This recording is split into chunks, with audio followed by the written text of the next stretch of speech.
From previous modules, we've learned that AI models, firstly, have immense built in capabilities thanks to the large amounts of data they were trained on.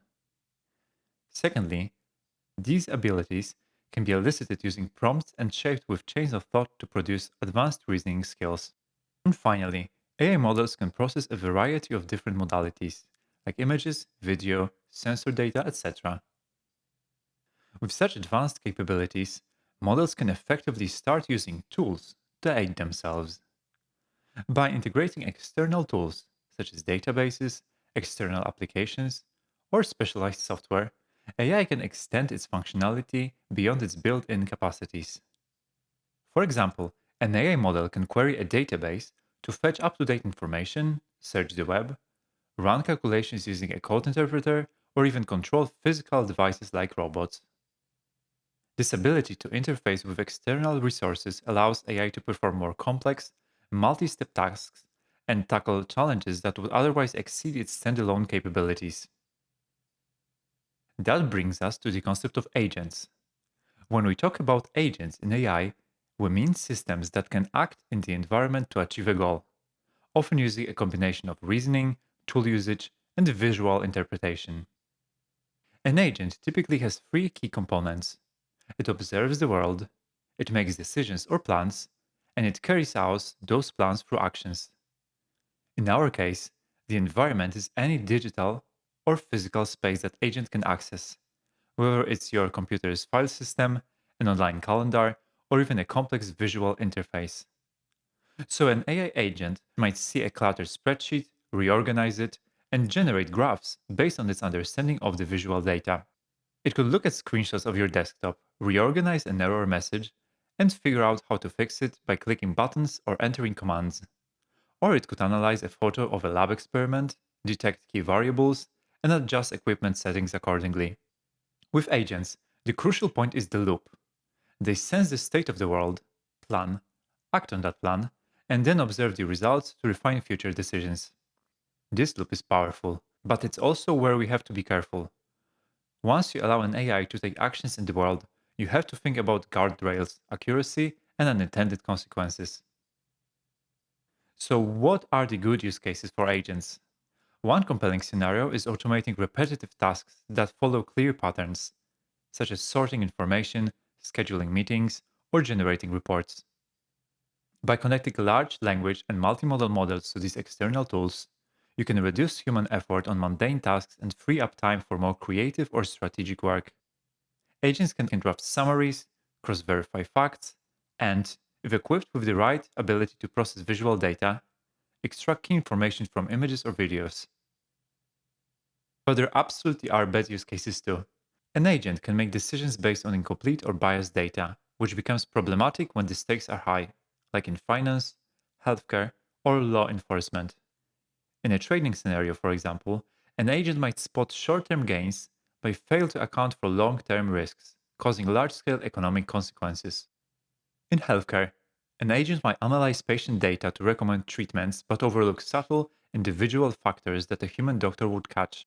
Or in law enforcement, an AI agent might systematically misjudge threats or misidentify people if the training data lacks diversity.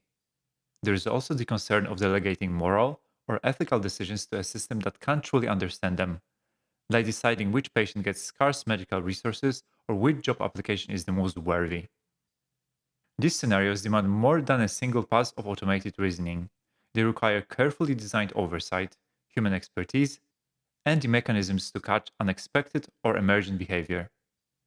Lastly, an agent that's authorized to act in the real world, be it with financial transactions, critical infrastructure controls, or even just posting on social media, must be managed carefully to prevent costly errors, manipulations, or malicious exploits. AI agents that operate entirely in digital environments are generally easier to implement than those designed to interact with the physical world. A key reason for this is the availability of vast amounts of structured digital data, which has been extensively used to train models. In contrast, physical world applications face challenges due to the limited availability and variability of real world data. Collecting physical data often requires specialized sensors, robotics, and labor intensive processes, making it harder to amass high quality datasets. Moreover, the physical world introduces complexities such as unstructured inputs, dynamic environments, and the need for precise motor control, all of which significantly increase the difficulty of developing effective AI agents for such tasks. So, to summarize, we can leverage large language and multimodal models not just to answer questions or generate text, but to interact with tools, systems, and even visual interfaces on our behalf. That's the root capability of AI agents, responding to data, taking actions, and learning from the outcomes. This unlocks an incredible range of possibilities, but also comes with important responsibilities in how we design, monitor, and control these systems. In this video, we're going to talk about a powerful technique known as Retrieval-Augmented Generation, often shortened to RAG. In simple terms, RAG allows our AI models to reach beyond their built-in training data and consult external documents or datasets in real time. But there is a lot more to it than just plugging in data, so let's break it down. Firstly, let's recall that large language and multimodal models have what we call context window. You can think of this window as the model's short-term memory, because everything it uses to generate a response has to fit into that window. If you have a very large dataset or set of documents you want the model to use, you clearly can't fit it all into that context window at once. That's where RAG comes in. With retrieval augmented generation, the model doesn't have to keep an entire knowledge base in its short-term memory. Instead, the data can be stored in an external database, essentially the model's long-term memory. When the model needs information, it issues a query to the external source to retrieve only the most relevant snippets. Those snippets are then fed back into the model's context window, allowing it to generate a more accurate and contextually informed response. Think of it like having an AI personal assistant with a bookshelf full of research papers, technical manuals, and reference guides. Instead of memorizing every detail of every book, the assistant knows how to scan the bookshelf, pick out exactly the pages you need, and then use them to answer your question. This way, you get the best of both worlds: the model's sophisticated language or multimodal reasoning, and the comprehensive data that exists outside its short term memory. And remember, AI models can instantly and precisely attend to every piece of information in their context window, even if that's long pages of documents. It is crucial to highlight here how they outperform humans. A human would need to reread paragraphs back and forth, while an AI model instantly knows and leverages everything in its context window. RAG takes it to a whole different level. So, how does this all come together in practice? Let's imagine a customer support agent powered by large language models with the added RAG capability. When a user asks a question, say about a complex product warranty, the agent retrieves the relevant documentation from an external knowledge base. Only a small portion of that knowledge is inserted into the model's context window.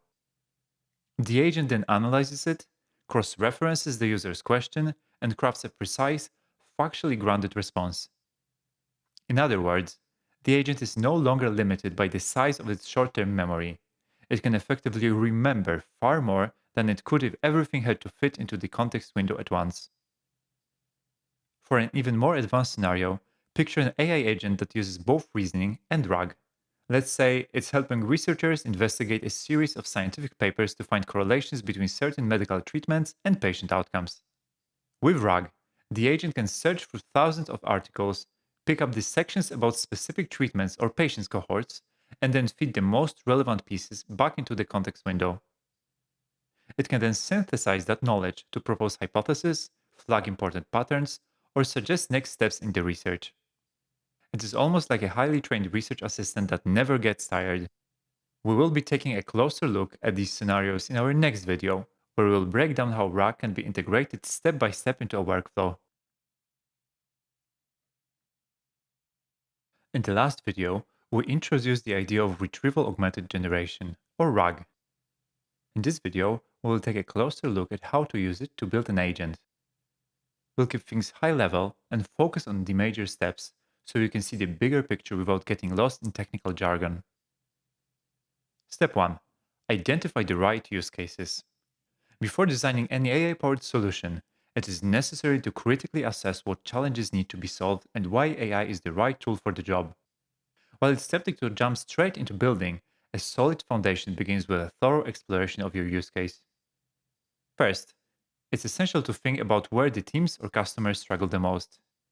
The key is identifying repetitive bottlenecks or tasks that soak up too much time and energy. If AI can resolve those frustrations, that's a potential high impact project.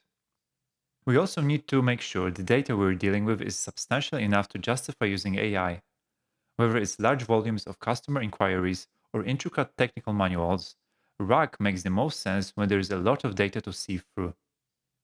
Next, any AI initiative should support the broader business goals. If reducing support response times or boosting customer satisfaction is a top priority, then the RAG use case should be designed around those specific targets. Not all data can or should be used for AI. For instance, if handling sensitive health and personal information requires strict regulations, some processes may still need a human in the loop to ensure ethical or legal compliance.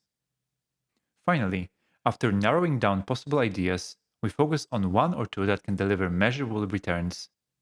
This might be anything from faster ticket resolution to cost savings. First, prove the concept on a smaller scale, then expand. Many organizations focus on chatbot customer service, but AI based retrieval can unlock a range of other possibilities. For example, internal expertise finder. Picture an internal search tool where employees can ask questions and instantly get relevant documents or answers. It's a straightforward way to tackle information overload in large organizations. Regulatory compliance assistant. For industries like finance or healthcare, keeping up with regulations is a never ending challenge. An AI assistant can quickly parse updates and connect them to your internal policies, ensuring you stay compliant. Knowledge driven onboarding. New hires often get lost in a sea of documents and FAQs. By offering an AI driven Q&A system tailored to your internal resources, you can greatly reduce onboarding time and confusion. Dynamic troubleshooting guides. Manufacturing teams can benefit from AI that sifts through logs, past issues, and best practice fixes, providing real time guidance for resolving complex technical problems. Personalized product recommendations. Finally, e commerce isn't the only place for recommendation engines. Any organization that offers products or services could integrate AI driven suggestions, combining external data like reviews with internal data like profit margins. By thoroughly analyzing the challenges and matching them to high impact, data rich areas, it's easy to identify the best use case for an AI solution. Step 2. Organize the reference materials. After identifying the right use case, the next step is to organize the resources so the AI can actually find what it needs. Instead of just dumping everything into a single file, documents need to be broken down into smaller sections, like chapters in a book, but more granular. This approach ensures the AI only has to sift through relevant chunks of information at any given time. Traditional keyword based search can miss important context, so it's best to use methods that focus on meaning. That way, if the system needs to look up warranty details or very specialized troubleshooting steps, it can pinpoint the exact content, even if the wording doesn't match perfectly. We're basically building an intelligent library that's easier for both humans and machines to navigate. Step 3. Set up a retrieval method. Once the information is properly organized, we need an effective way to identify the most relevant pieces. This is where vector based retrieval systems come into play. Both the user's question and the document chunks are converted into mathematical representations, also called vectors, so their meanings can be compared. In the previous module, we learned how in transformers, the word meanings are adjusted dynamically layer by layer to fit the context. RAG, however, relies on more static vectors that encapsulate the overall meaning of documents or chunks. These fixed representations enable fast comparisons between the query and stored knowledge using techniques like cosine similarity. This technique checks how closely the vectors align in the map space of meaning. Step 4. Bring the relevant information into the model. Once the retrieval system pinpoints the right material, we hand those specific passages to AI model together with the user's query. This is what makes RAG so powerful. Instead of relying on whatever the model memorized during its initial training, we give it fresh, up to date information. Step 5. Let the AI reason and respond. And now, because the model has context tailored to the question, it can produce highly specific answers, much closer to what you would expect from a subject matter expert. For instance, if it is a support agent and it sees a question about an obscure product feature, it won't just guess based on its existing training. It will consult the exact documentation you provided. As a result, the final response should align with predefined policies, standards, and the most current data supplied. Step 6. Check the answer. Even with all this preparation, AI can occasionally misunderstand a question or make mistakes. To ensure the highest quality, it's helpful to include a process to review its answers. This could be as simple as an automated check for consistency or having a system flag unclear responses for a human to review. This extra step ensures that the customers receive accurate and reliable information. Step 7. Refine and improve. Finally, building an AI agent isn't a one time effort, it's an ongoing process. As new questions arise or a product line changes, we'll want to update the documents in the library. What is more, certain chunks might be too large or too small, so splitting them might need refinement. We may also tweak the retrieval system to better handle specific query types. This constant feedback loop is how the agent grows more accurate over time. By using RAG, we're essentially extending the AI's knowledge without overloading it. This makes it possible for it to handle complex queries in real time while staying accurate and reliable. In this video, we'll take a closer look at how to build an AI research assistant agent that uses advanced tools to solve complex problems. Like during our RAG deep dive, we'll focus on the major steps, but this time we'll also focus on a specific use case. Step 1. Understand the goal. We want to create an AI-powered assistant that helps researchers tackle intricate scientific questions. Unlike simple models, this agent isn't limited to providing static answers or retrieving information. It can actively interact with external tools like simulation software, datasets, or even coding environments. This is critical for tasks where the answers aren't in the pre existing database and require computation or analysis to produce. For example, imagine trying to optimize a molecule for drug development. This process involves running simulations, analyzing experimental data, and comparing results to known chemical properties. Our AI agent will combine its reasoning capabilities with external tools to handle this workflow. Define the workflow. To make the agent truly effective, it's essential to understand the general flow of the research process. It often starts with coming up with potential candidates based on certain criteria. From there, we explore their properties through simulations, carefully analyzing the results to pinpoint the most promising options. This is an iterative process, where each cycle helps improve the design and bring them closer to the desired outcome. The agent's role will be to manage and streamline this workflow, ensuring the right tools and strategies are applied at every stage. Integrate external tools. This is where agent goes beyond typical large model functionality.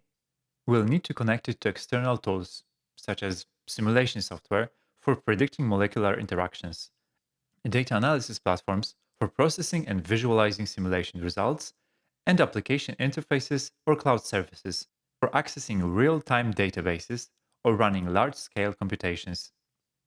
The agents act as the glue between these tools, orchestrating tasks and passing data seamlessly from one step to the next. For example, the agent might generate a molecule, send it to a simulation engine for property prediction, retrieve the results, and then analyze them for refinement. Step 4. Leverage advanced retrieval techniques. Just as with RAG, the agent needs a way to retrieve relevant information. However, in this workflow, the retrieval might involve accessing scientific papers, pulling experimental datasets, or consulting simulation logs. For example, when running a molecular simulation, the agent might retrieve similar past simulations to set up parameters effectively. Enable dynamic reasoning. Once the tools and data are connected, the agent needs to reason across multiple contexts. For example, analyzing simulation results to identify trends, generating hypotheses about why certain molecules perform better than others, or proposing new candidates based on learned patterns. This step involves combining the outputs of external tools with the agent's internal reasoning capabilities to provide actionable insights. Validate and refine outputs. Even with powerful tools, mistakes can happen. The agent should include validation steps to ensure the results are meaningful. For example, automatically cross checking simulation outputs with known experimental results, using statistical tests to confirm trends in the data, or flagging uncertain results for human review. This ensures the agent doesn't propagate errors through the workflow and maintains scientific rigor. Automate feedback loops. Finally, the agent should learn from its interactions to improve over time. By analyzing which molecules succeeded or failed in simulations, it can refine its criteria for generating new candidates. This feedback loop allows the system to become more efficient and effective with repeated use. By combining AI reasoning with sophisticated external tools, we can create an agentic system that doesn't just retrieve knowledge but actively generates new insights. This kind of workflow opens up possibilities in all types of fields. In healthcare, it could assist with diagnostics or treatment planning. In marketing, it might craft personalized campaigns based on real time consumer behavior. For finance, it could analyze market trends and optimize investment strategies. In retail, it might enhance customer experiences by predicting demand and managing inventory. In education, it could help develop adaptive learning systems tailored to individual students. No matter the field, this approach brings together the power of computation and reasoning to drive meaningful progress.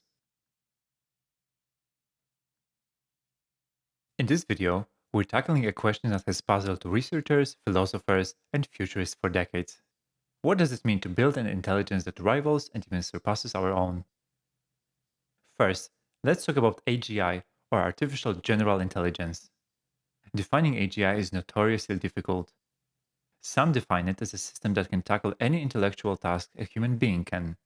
Imagine a machine that learns physics, composes music, and debates philosophy, all with equal skill. Others argue that AGI is about versatility and adaptability, the ability to transfer knowledge from one domain to another without extra training. There are many candidate definitions, each capturing different nuances. There is no single agreed upon litmus test for general intelligence. In today's world, the goalposts seem to also be constantly moving. The more advanced the AI is, the more we expect from AGI. Now you might think, does this fuzzy boundary really matter?